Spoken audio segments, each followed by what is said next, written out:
ఎప్పటి నుంచో కూడా అంటే కాంగ్రెస్ ప్రభుత్వం వచ్చినప్పటి నుంచి కూడా ఇక్కడ బీఆర్ఎస్ పెద్ద ఎత్తున కుట్రలు చేస్తుంది అనేటువంటి అనుమానాలు చాలా బలపడుతూ ఉన్నాయి. కాంగ్రెస్ ప్రభుత్వాన్ని కూల్చి ఇక్కడ మళ్ళా బీఆర్ఎస్ అధికారంలోకి రావడానికి ప్రయత్నాలు చేస్తుంది అని చాలామంది చెప్తున్నప్పటికీ కూడా అసలు రేవంత్ ప్రభుత్వాన్ని కూల్చడానికి అసలు ఎందుకు కూల్చాలి, ఎందుకు కూల్చబోతున్నారు అనేటువంటి విషయాలు మనం తెలుసుకున్నట్లయితే అసలు రేవంత్ రెడ్డి కాంగ్రెస్ అధికారంలోకి వచ్చినా పర్లేదు, కానీ రేవంత్ రెడ్డిని సీఎంగా చూడడం ఇటు కేసీఆర్ కానీ కల్వకుంట్ల కుటుంబానికి కానీ నచ్చడం లేదు. ఎందుకంటే తమ దగ్గర కెరీర్ స్టార్ట్ చేసిన రేవంత్ రెడ్డి ఈరోజు ఏ విధంగా ఆయన సీఎం అవుతారు, అసలు సీఎం అవడం ఏంటి అనేటువంటి దాంట్లో వాళ్ళు కొంత అంటే కాంగ్రెస్ ప్రభుత్వం వచ్చినప్పటికీ కూడా రేవంత్ సీఎం అనేసరికి వీళ్ళు జీర్ణించుకోలేకపోతారు వాస్తవంగా. సో రేవంత్ రెడ్డి తన మార్క్ ప్రదర్శన, అందుకని రేవంత్ రెడ్డి కనుక సీఎంగా ఉంటే కనుక ఖచ్చితంగా కేసీఆర్కు ధీటుగా తన యొక్క ప్రణాళికలు కానీ తన యొక్క వ్యూహాలు కానీ తన యొక్క ఆచరణ కానీ అవన్నీ కూడా చాలా పకడ్బందీగా ఉండేటువంటి అవకాశం ఉంటుంది వాస్తవంగా. సో ఈ కోణంలో వీళ్ళ కల్వకుంట్ల కుటుంబానికి ఎవరికి కూడా రేవంత్ రెడ్డి సీఎం అవడం ఇష్టం లేదు. ఏ ఉత్తమ్ కుమార్ రెడ్డో ఏ బట్టి విక్రమార్కనో అయితే తమ చెప్పు చేతుల్లో ఉండొచ్చు అనేటువంటి ఒక భావన వాళ్ళలో ఉంది వాస్తవంగా.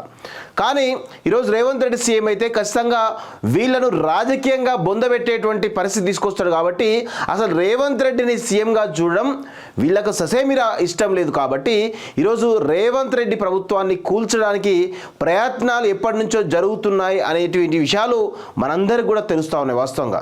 సో ఆల్రెడీ నిన్న కేటీఆర్ మల్కాజ్గిరి పార్లమెంట్ సంబంధించినటువంటి సమీక్ష సమావేశంలో ఆ బీఆర్ఎస్ పార్టీ ఆఫీస్లో జరిగినటువంటి మీటింగ్లో కూడా చెప్పడం జరిగింది. 2-3 సంవత్సరాల్లో మళ్ళీ మనం తిరిగి అధికారంలోకి వస్తామనేటువంటి ఒక ఇండికేషన్స్ ఇవ్వడం ఏదైతే ఉందో ఇది ప్రజా నిర్ణయాన్ని ప్రజాభిప్రాయాన్ని ఈరోజు కించపరచడమే అవుతుంది, మరి ప్రజాస్వామ్యాన్ని అపహాస్యం చేయడమే అవుతుందని చెప్పేసి ఈరోజు రాజకీయ వర్గాల నుంచి పెద్ద ఎత్తున వస్తున్నటువంటి విమర్శగా మనకైతే కనబడతా ఉంది మిత్రులారా.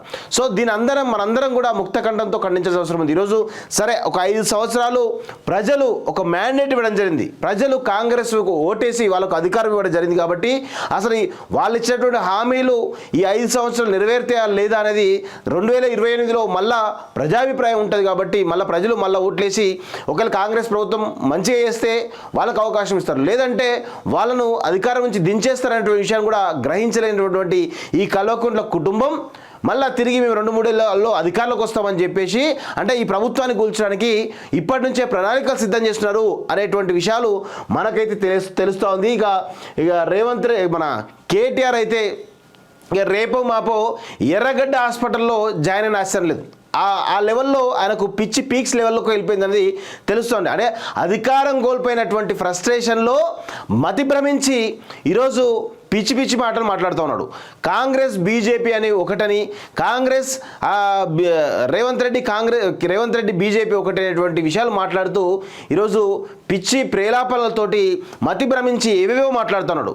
ముందుగా నేను ఈ రాష్ట్ర సీఎం రేవంత్ రెడ్డికి ఒకటే విజ్ఞప్తి చేస్తున్నాను. ఈరోజు పిచ్చి పట్టినటువంటి కేటీఆర్ను వెంటనే ఎర్రగడ్డ హాస్పిటల్ తరలించకపోతే మాత్రం ఈరోజు తెలంగాణ సమాజం పెద్ద ఎత్తున ఈరోజు కన్ఫ్యూజన్ గురయ్యే అవకాశం ఉంది. అంటే ఒక పిచ్చోడికి ఈరోజు ఒక బీఆర్ఎస్ పార్టీ వర్కింగ్ ప్రెసిడెంట్ గత మంత్రిగా ఎలా పనిచేసినో అర్థం కాని పరిస్థితిలో ఈరోజు ప్రజలు కన్ఫ్యూజన్లో ఉండే అవకాశం ఉంది. కాబట్టి వెంటనే సీఎం రేవంత్ రెడ్డి కేటీఆర్ని తీసుకుపోయి ఎర్రగడ్డ హాస్పిటల్లో జాయిన్ చేయించి విఐపి ట్రీట్మెంట్ ఇప్పించాలని చెప్పేసి కూడా కాలోజీ టీవీ నుంచి మేము ప్రధానంగా డిమాండ్ చేస్తూ ఉన్నాం సీఎం రేవంత్ రెడ్డిని. ఆ దిశగా చేయకపోతే మాత్రం మేమైతే ఊరుకునే పరిస్థితి లేదు వాస్తవంగా. ఖచ్చితంగా మీరు చేర్పించాలి, లేకపోతే మాత్రం పరిణామాలు తీవ్రంగా ఉంటాయని చెప్పేసి కూడా సీఎం రేవంత్ రెడ్డి గానే హెచ్చరిస్తూ ఉన్నాం. మీరు ఏమైనా చేయండి, ఎందుకంటే ఇలాంటి వాళ్ళు ఈరోజు తెలంగాణ సమాజంలో ఈరోజు రాజకీయ పార్టీ నాయకులుగా ఉంటే ఈ రాజకీయాలు ఇంకా భ్రష్టు పట్టిపోయే అవకాశం ఉంది. ఈ రాజకీయాల్లో ఆ రాజకీయ నాయకులు అందరూ కూడా అంటే రాజకీయ సమాజం అంతా కూడా పిచ్చివాళ్ళు అనేటువంటి ఒక అభిప్రాయం ప్రజల్లో కలిగే అవకాశం ఉంది. కాబట్టి ఆ అవకాశం లేకుండా వెంటనే ఆయన ఎర్రగడ్డ హాస్పిటల్లో జాయిన్ చేయించాలని చెప్పేసి కూడా నేనైతే రేవంత్ రెడ్డిని డిమాండ్ చేస్తూ ఉన్నాను. ఇక్కడ ఒక విషయం చూద్దాం. చూడండి, 2-3 ఏళ్లలోనే అధికారంలోకి వస్తాం.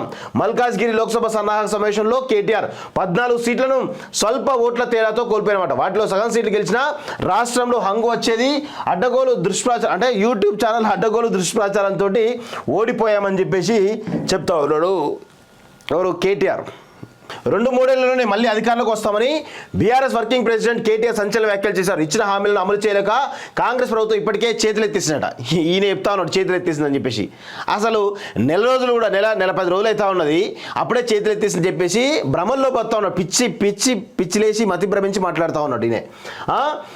రాబోయే రోజుల్లో ప్రజలు ఈ ప్రభుత్వం తిరుగుబాటు చేస్తారని విమర్శించారట. అబ్బా ఇటీవల అసెంబ్లీ ఎన్నికల్లో 14 సీట్లను స్వల్ప తేడాతో కోల్పోయాయని, వాటిలో సగం సీట్లు గెలిచిన రాష్ట్రంలో హంగు వచ్చేదని చెప్పారు. ఆదివారం తెలంగాణ భవన్లో జరిగిన మల్కాజ్గిరి సన్నాహక సమావేశంలో ఆయన మాట్లాడారు. కొన్ని తప్పిదాలతో అసెంబ్లీ ఎన్నికల్లో ఓడిపోయే కొన్ని తప్పిదాలు కాదు నాయన, మీరు ఈ కల్వకుంట్ల కుటుంబం సర్వ శనిలా తయారై ఈరోజు తెలంగాణకు పీడ పట్టింది కాబట్టి ఆ పీడను వదులుచుకునే పనిలో ఈరోజు తెలంగాణ ప్రజలు ఈరోజు ఒక నిర్ణయం తీసుకున్నారు. ఆ ప్రజాభిప్రాయం గ్రహించాలి.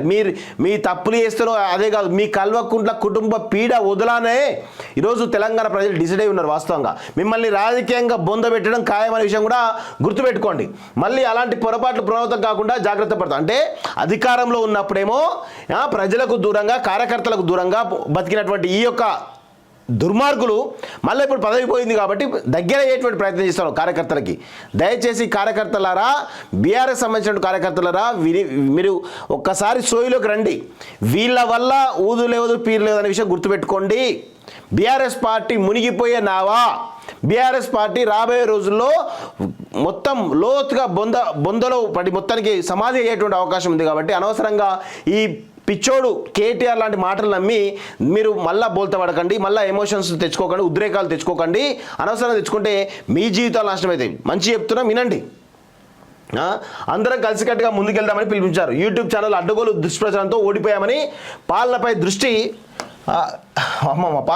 పెట్టడం వల్ల తప్పుడు ప్రచారాన్ని సమర్థంగా తిప్పికొట్టలేకపోయినా కేటీఆర్ అన్నారట. చూడండి, ఈ యూట్యూబ్ ఛానల్కి సంబంధించినటువంటి విషయం మళ్ళీ మాట్లాడాను కదా, దీని గురించి నేను సపరేట్గా నేను చెప్తా.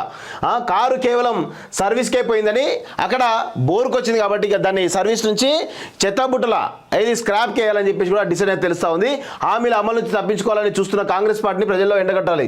బరాబర్ ఎండగడదాం బ్రదర్. ఎందుకు తొందరపడుతున్నావు? తొందరపడకు, అంత ఉత్సాహం అవసరం లేదు. కేటీఆర్ అన్నారు కారు కేవలం సర్వీస్కే పోయిందని రెడ్డిపేరుతో పరిగెత్తుకు వస్తుందని చెప్పారట. హామీల అమలు నుంచి తప్పించుకోవాలని చూస్తున్న కాంగ్రెస్ ప్రజా కోర్టులో ఎండగట్టాలి. ఇందుకు సమాచార హక్కు చట్టాన్ని కార్యకర్తలు ఉపయోగించుకోవాలి. అబ్బా సమాచార హక్కు చట్టాన్ని, సమాచార హక్కు కమిషనర్ నియమించిన చేతగాని దద్దమ్మలు మీరు మాట్లాడుతున్నారా? మీ పాలనలో కనీసం ఒక్క ఆర్టీఐ దానికి కూడా రిప్లై కూడా లేదు. ఒక్క కమిషనర్ కూడా చక్కగా నియమించినటువంటి మీరు ఈరోజు సమాచార హక్కు చట్టం నియమించుకొని చెప్తా ఉన్నారు. సిగ్గుపడండి కొంచెం. మీరు అధికారంలో ఉన్నప్పుడే ఒకలాగా, అధికారం దిగినాక ఇంకోలాగా ప్రవర్తిస్తారా? సిగ్గు శరం లేకుండా మాట్లాడుతూ ఉన్నారు. ప్రగతి భవన్లో విలాసవంతమైన సౌకర్యం తప్పుడు ప్రచారం చేశారు. అదే నిజమైతే ఇప్పటికే టామ్ చేసే వాళ్ళని అన్నారట. తాము 6 లక్షల పైగా కొత్త రేషన్ కార్డు ఇచ్చామని ఆన్లైన్లోనే ఈ ప్రక్రియ మొత్తం పూర్తవడంతో ఈ విషయం కార్యకర్తలకు కూడా తెలియలే అన్నారు. అబ్బా ఏం పొంగనాలు కొడుతుర్రా నాయనా. పార్టీ కమిటీలు వేయకపోవడంతోనే నష్టం జరిగిందని, ఇకపై అలా జరగదని చెప్పారు. 3 నెలలకోసారి అన్ని కమిటీల సమావేశాలు నిర్వహిస్తామని తెలిపారట. నిజాలు మాట్లాడితే విధ్వంసకర మనస్తత్వం. మరే విధ్వంసం కాదు అసలు. ఇక నువ్వు నీలాంటి అసలు రాజకీయాల్లో ఉండడం కూడా నిజంగా చాలా దురదృష్టకరం. నీలాంటి సన్నాసి, నీలాంటి పనికిమాలినోడు ఈరోజు తెలంగాణకు మంత్రిగా ఇచ్చినట్టే పెద్ద ఈరోజు తెలంగాణ ఇట్లా తయారైంది. వాస్తవంగా చిన్న కారణాలతో ఓడిపోయాడు. చిన్న కారణాలట. బీఆర్ఎస్ను బొందబట్టే మునగాడు పుట్టలే కడెన్సలేరట. కడెన్సలేరి ముందుగా మీరు బీఆర్ఎస్ పార్టీలో ఉంటారా? ఫస్ట్ అది క్లారిటీ ఇవ్వండి. మీరు బీఆర్ఎస్ పార్టీలో ఉంటారా? మీరు కూడా ఎప్పుడో ఒకప్పుడు కాంగ్రెస్కో బీజేపీకో పోయి అసలు ఎన్నికలకు ముందు బీజేపీకి పోదామని ప్రయత్నాలు చేయలేదా? ఆ విషయం అందరికీ తెలియదా? ఎందుకు బ్రదర్ అన్నీ ఇప్పితే బట్టలు ఇస్తే అందరికీ బయటపడతాయి. గుర్తుపెట్టుకోండి. బీజేపీ కాంగ్రెస్ ఒకటట. ఇది మతి భ్రమించి మాట్లాడిండు అనడానికి మతిపోయింది. ఈయనకి మతి భ్రమించింది కేటీఆర్ అనడానికి ఇది ఒక నిదర్శనం. బీజేపీ కాంగ్రెస్ అట. అసలు బీఆర్ఎస్ పార్టీని విడదీయడానికి బీజేపీ కాంగ్రెస్ ఒక్కటేనేట. ఏం అది చేస్తున్నాడు. ఈ కామెంట్ చూసి బీఆర్ఎస్ పార్టీ నాయకులు కార్యకర్తలు నవ్వుకుంటారు. నిన్న మల్కాజ్గిరి పార్లమెంట్ సంబంధించిన కొంతమంది నా మిత్రులు కూడా అక్కడ ఉన్నారు. వాళ్ళు ఫోన్ చేసి అరే కేటీఆర్ గారికి పిచ్చి పట్టిందిరా నాయన, నువ్వు ఏదో ఒకటి చేయరా అని, ఇరగడ్ హాస్పిటల్ జాయిన్ చేయిరా అని చెప్పేసి నాకు ఫోన్ చేసి చెప్తా ఉన్నారు. వాళ్ళ నాయకులే. ఇట్లా ఉంది వాళ్ళ పరిస్థితి. మోడీకి రేవంత్ రెడ్డికి బీఆర్ఎస్ భయపడబోదని కేటీఆర్ అన్నాడట. అయ్యా ఎట్టికైనా మట్టికైనా తెలంగాణ ఏకైక గొంతుగా బీఆర్ఎస్ మాట్లాడ. తెలంగాణ ముంచే గొంతుగా, తెలంగాణను నట్టేట ముంచే గొంతుగా ఏదైనా ఉంది అంటే అది కేవలం బీఆర్ఎస్ మాత్రమే, కేసీఆర్ మాత్రమే. కాంగ్రెస్ బీజేపీ కలిసి బీఆర్ఎస్ కథ చేయాలి చూస్తున్నాడు. ఎందుకు అసలు మీకు మీరే బొంద పెట్టుకుంటారు, అది మీకు అర్థమైతే లేదు. ఇటీవల మోడీని రేవంత్ బట్టి కలిసినప్పుడు బీఆర్ఎస్ ఫినిష్ చేసేందుకు పూర్తిగా సహకరిస్తామని అన్నారని పత్రికలో వచ్చింది. బీజేపీ కాంగ్రెస్ ఒకటే అన్నది ఇది రుజువు చేస్తున్నారు. దీనిపై మైనార్టీలో ఉన్న అపోహలు తొలగించాలి అని అన్నారు. గతంలో రాష్ట్రంలో పెట్టుబడి పెడతామంటే అదానికి బీఆర్ఎస్ ప్రభుత్వం అవకాశం ఇవ్వలేదని చెప్పారు. అదానిపై పోరాడుతున్నట్టు రాహుల్ చెప్తుంటే రేవంత్ రెడ్డి మాత్రం అదానికి రెడ్ కార్పెట్ పరుస్తున్నారని విమర్శించారు. అయ్యయ్యో ఎంత పని అయిపోయా కేటీఆర్. అధికారం పోతే పిచ్చోళ్ళు అవుతారని నేను విన్నా, కానీ చూస్తున్నా ప్రజెంట్ అధికారం పోతే పిచ్చిలు వేస్తాయి కదా, కానీ ప్రస్తుతం చూస్తున్నాను ఆ పిచ్చి ఎవరికి లేచింది, ఎట్లా లేచింది. అయితే ఇక్కడ విషయం ఏంటంటే మిత్రులారా, యూట్యూబ్ ఛానళ్ళ వల్లనే ఓడిపోయాం, యూట్యూబ్ ఛానళ్ళ అడ్డగోలు ప్రచారం వల్లనే ఓడిపోయామని చెప్పేసి కేటీఆర్ అన్నాడు కదా. ఒక్కసారి దాని గురించి మాట్లాడే ప్రయత్నం చేస్తాం మిత్రులారా. ఇక్కడ మనకు ప్రధానంగా 3 మాధ్యమాలు ఉన్నాయి. ఒకటి పత్రికలు, రెండోది శాటిలైట్ మీడియా, మూడోది డిజిటల్ మీడియా. అంటే డిజిటల్ మీడియాలో ఇక అన్నీ వస్తాయి ఇలా. సో ఇక్కడ ప్రధానంగా డిజిటల్ మీడియా, ప్రస్తుత యుగం అంతా కూడా డిజిటల్ యుగం కాబట్టి ఈ డిజిటల్ మీడియా రంగంలో ఈరోజు ఎవరిని కూడా అదుపు చేసే పరిస్థితి లేదు. ఈరోజు పత్రికలు ఇక నమస్తే తెలంగాణ మొదలుపెట్టుకుంటే ఇక అన్ని పత్రికలు, ఆ పత్రికల పేరు కూడా నేను చెప్పదలుచుకునే వాస్తవంగా అన్ని పత్రికలు కూడా ఈరోజు బీఆర్ఎస్ ఫోల్డ్లో ఉన్నాయి, ఒక 1 or 2 తప్ప. ఈ శాటిలైట్ కూడా ప్రధానమైనటువంటి ఛానళ్ళు అన్నీ కూడా బీఆర్ఎస్ ఫోల్డ్లోనే ఉన్నాయి.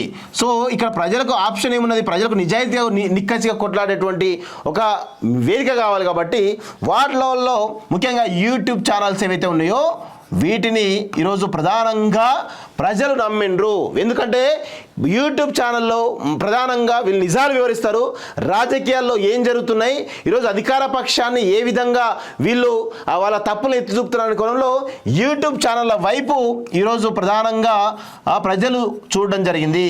సో మేమేవైతే ఉన్నాయో, మా యూట్యూబ్ ఛానల్ ఏవైతే ఉన్నాయో, కేసీఆర్ అప్రజాస్వామిక పాలన కావచ్చు, నియంత పాలన కావచ్చు, కుటుంబ పాలన కావచ్చు, ఈ 3 విషయాలతో పాటు కేసీఆర్ కుటుంబ పాలన అంటే కేసీఆర్ నియంత పాలన, ప్రజాస్వామిక పాలనతో పాటు ఇక్కడ ఈ రాష్ట్రంలో ఏవైతే స్కామ్స్ ఉన్నాయో, కాళేశ్వరం కానీ, మిషన్ భగీరథ కానీ, మిషన్ కాకతీయ కానీ, పాలమూరు రంగారెడ్డి కానీ, దళిత బంధు కానీ, ఇలా చెప్పుకుంటూ పోతే వందలాది స్కీమ్స్లలో జరిగినటువంటి లోపాలను ఈరోజు పెద్ద ఎత్తున ప్రజలకు వివరించేటువంటి ప్రయత్నం చేసినాం.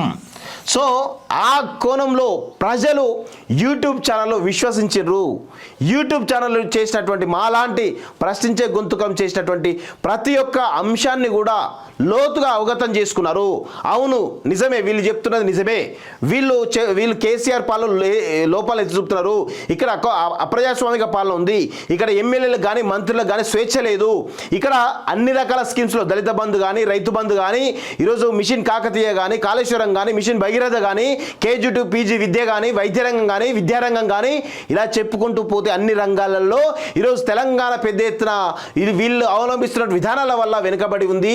అనేకమైనటువంటి దుర్మార్గాలు, అవినీతి, అరాచకాలు పెట్టరైపోతున్నాయి. కాబట్టి ముఖ్యంగా స్థానికంగా ఉన్నటువంటి మీ స్థానిక ఎమ్మెల్యేలు ఎవరైతే ఉన్నారో వాళ్ళందరూ కూడా ఇసుక మాఫియా, మైనింగ్ మాఫియా, భూ మాఫియా, భూ కబ్జాలు, ఈరోజు అట్రాసిటీస్, అన్ని రకాలుగా ఇబ్బంది పెట్టేటువంటి కార్యక్రమాలు చేస్తున్నారు. కాబట్టి ప్రజలు ఈరోజు విశ్వసించారు, కాబట్టి ప్రజలు కేసీఆర్ను తిరస్కరించారనే విషయాన్ని గుర్తుపెట్టుకోవాలి. ఇక్కడ యూట్యూబ్ ఛానల్లే మొత్తం విష ప్రచారం చేసినాయని చెప్పేసి ప్రజా తీర్పును ఈరోజు కించపరిచేటువంటి ప్రయత్నం చేస్తున్నాడు కేటీఆర్. ఇది ఇంకా ఆయన యొక్క అహంకారపు ధోరణి మారట్లేదు ఈ పిచ్చోడికి. ఈ పిచ్చోడిని వెంటనే ఎర్రగడ్డ ఆసుపత్రి పంపించాలని చెప్పేసి కూడా నేను చెప్తా ఉన్నాను. మేము ఒక మాధ్యమం అంటే ఇక్కడ ఆ మాధ్యమాన్ని చేరవేసే, ఆ మాధ్యమం ద్వారా ఇక్కడ జరుగుతున్నటువంటి అరాచకాలు, అక్రమాలు, అవినీతిని ఈరోజు ప్రజలకు చేరవేసేటువంటి ప్రయత్నం చేసినాం. ప్రజలు అంత ఎడ్డిగొర్రెలు కాదు ప్రతిదీ నమ్మితే. ఈరోజు కేసీఆర్ ఆనాడు తెలంగాణ ఉద్యమంలో తన స్పీచ్ల వల్ల ప్రజలు చైతన్యవంతం చేసినంటే కేసీఆర్ ఏమన్నా విష ప్రచారం చేసినా, కేసీఆర్ అబద్ధాలు చెప్పిండా? కేసీఆర్ నిజాలు చెప్తేనే కదా నమ్మింది ప్రజలు. తెలంగాణకు జరిగిన అన్యాయాన్ని కేసీఆర్ చెప్పిండు, కోదండరాం గారు చెప్పారు, ఉద్యమ నాయకులందరూ కూడా చెప్పారు. కాబట్టి ప్రజలు నమ్మారు. కాబట్టి ఈ నాయకుల వెంట, జేఏసీ వెంట ప్రజలు కదిలింది కాబట్టి తెలంగాణ వచ్చింది. రాజకీయ ప్రక్రియలో భాగంగా ఈరోజు మీరు రాజకీయ పార్టీగా ఉన్నారు కాబట్టి ప్రజలు అధికారం ఇవ్వడం జరిగింది. ఈరోజు అదే మేము చేసినాం. యూట్యూబ్ ఛానల్ కూడా ప్రతి అంశాన్ని కూడా ప్రజల్లోకి తీసుకెళ్ళి వాళ్ళ ఒపీనియన్ చేసుకునే ప్రయత్నం చేసినప్పుడు ఖచ్చితంగా ప్రజలు నిర్ద్వందంగా కేసీఆర్ అప్రజాస్వామిక పాలనను తిరస్కరించారు. కాబట్టి ఇక్కడ ఒక ప్రజాస్వామిక పాలన ప్రస్తుతం రావడం జరిగింది. కానీ ఈరోజు యూట్యూబ్ ఛానల్ దుష్ప్రచారం చేస్తుంటూ మాట్లాడుతున్నాడు కదా, గుర్తుపెట్టుకో కేటీఆర్, నిన్ను ఎర్రగడ్డ పిచ్చాసుపత్రికి పంపించే వరకు కూడా నిన్ను వదిలే ప్రసక్తి లేదనే విషయం కూడా గుర్తుపెట్టుకో తమ్ముడు. ఒళ్ళు దగ్గర పెట్టుకొని మాట్లాడాలి. ఇది మొత్తానికైతే కేటీఆర్కి సంబంధించినటువంటి పిచ్చి ప్రేలాపనల పైన ఒక కథనం.